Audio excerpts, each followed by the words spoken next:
The year is 1978, and Palitoy bring you Action Man! Now with eagle eyes that actually move. Only you can create your own Star Wars. Death Star, vehicles, figures, all sold separately. May the Force be with you.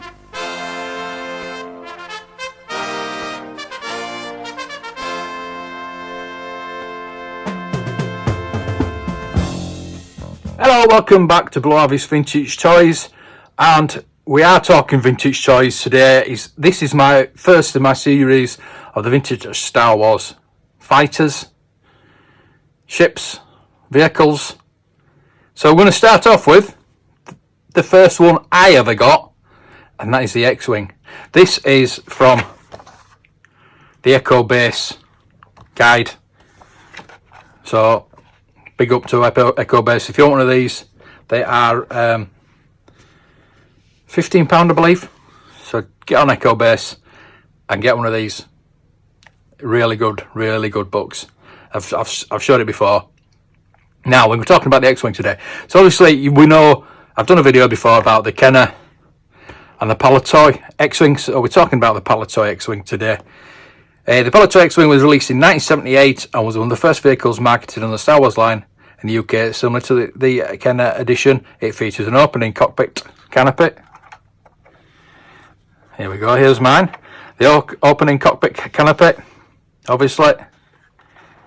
And there is the cockpit canopy. It's very yellowed. The only thing with these is, yeah, they're easily lost. Easily lost. You can see one's more yellow than the other, but the tabs really wear down, and they go in easy, but they obviously come out easy as well. But it does secure down pretty well. So there you go, that's the canopy. These the extra bits, it costs a fortune. So if you're going to buy one of these, get it complete. I know I didn't with this because I like to get things loose and build up certain.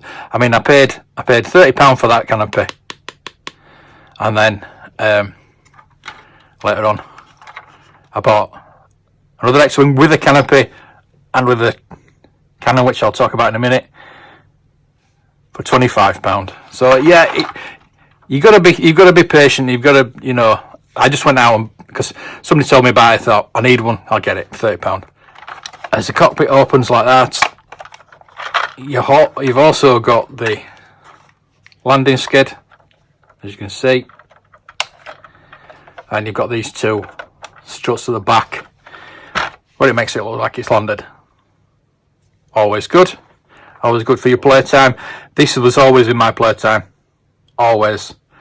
I had this in the Scout Walker, and that was it. That always involved my playtime. So, as we know, press down the R2-D2,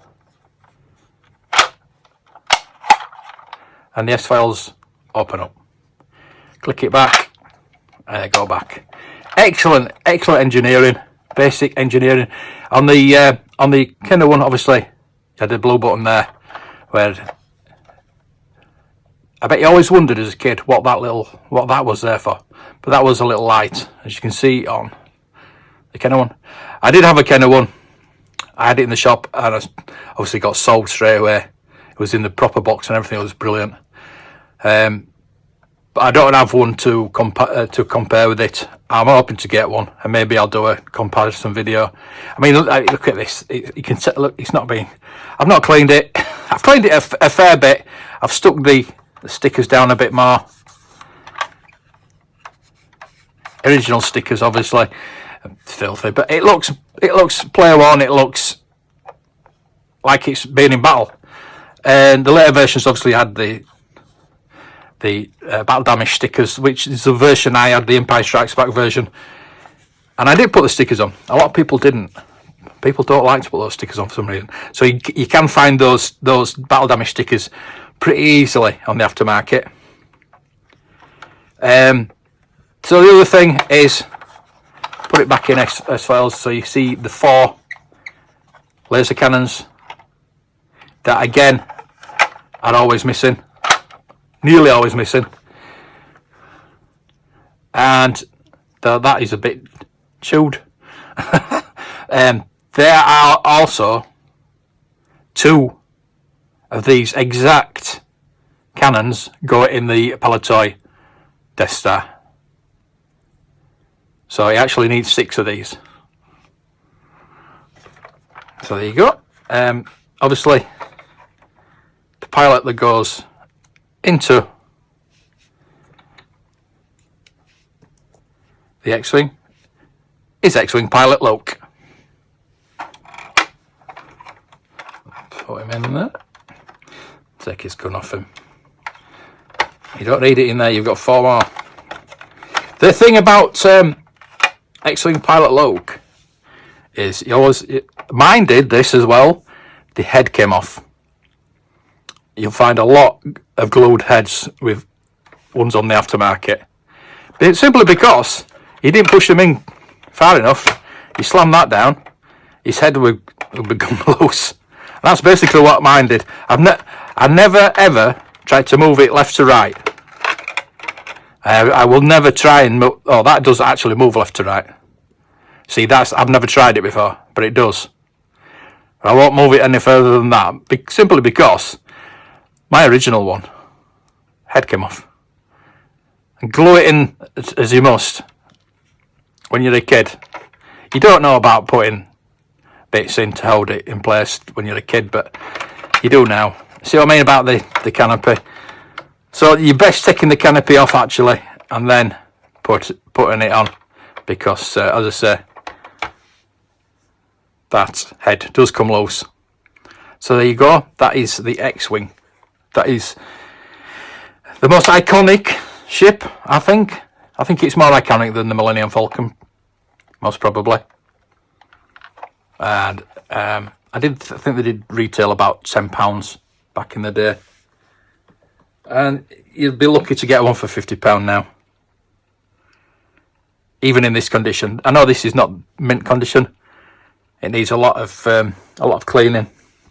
If I could get some proper stickers again, I'm not gonna clean it or anything like that. I've tried to clean it as much as I can, but I'm not going to give it a good clean, because these are the original stickers, and to me that makes it vintage. If you know what I mean. The other thing that's difference between the Kenner and the Palitoy is a sticker in the back end, whereas you got a moulded back end, because that's what you opened to put your batteries in. That opened up to put your batteries in, but all your motor was in there, and that all opened up, because they do open up totally differently. Whereas this opens up in 2 sections. You've got your bottom and your top. The Kenner one, that front section comes off. There's a screw in there. You take your front section off, and that comes up, and all this comes out, and that back section lifts up. All your motors are in there. So just beware if you're actually restoring either a Kenner or a Palitoy, that open up totally differently. Different moulds altogether. So there you go. That's the X-Wing review. More will be coming, so check that out. Please subscribe and press that bell to get a notification when the next one comes out. And I just thank you all for watching. Thanks to all my patrons, all my new patrons. I really appreciate you all, and all my viewers. And until next time, may the toys be with you.